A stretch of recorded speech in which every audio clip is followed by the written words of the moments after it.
tayo dito'y barangay tayo lalo kat medyo asideg tayo dito'y Kabaybayan ako konsehal. As of now, ma'am, okay kami. Kas magdagit, hamit unay pela na bigsa dito yung angin na, ma'am. Ken, awang pay tudo na, ma'am. Kamusta mo't iti pa nagsagsagana tayo kadati manon nga bagyo nanto gapwanan na ta iri syudad Tilawag kat na ibayo ganiti signal numero 2 ako konsehal. Yung mo lang arami din, ma'am, no, damag mi nga bagyo, lalo no napigsa, ma'am.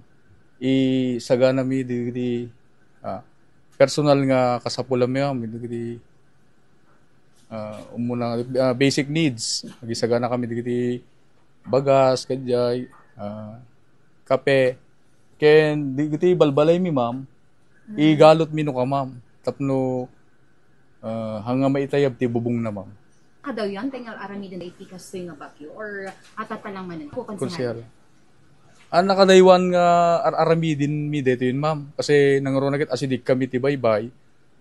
Expectarin mi ti napigsa nga angin. Kasi umit mang protekta kanya mi nga ado ko mga mulmula kasi open area dito. So nga kas pinagsagsaga nami igalot mi talaga di bubong mi, ma'am.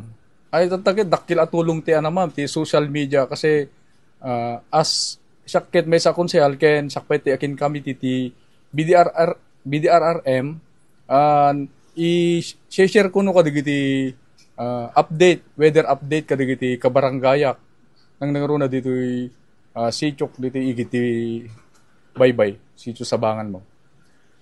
Message mo kadagiti ay konsehal message mo kadagiti ka puro ka maglalo kat medyo napiksan sa iti angin nga mapaspasaran tayo dito barangay.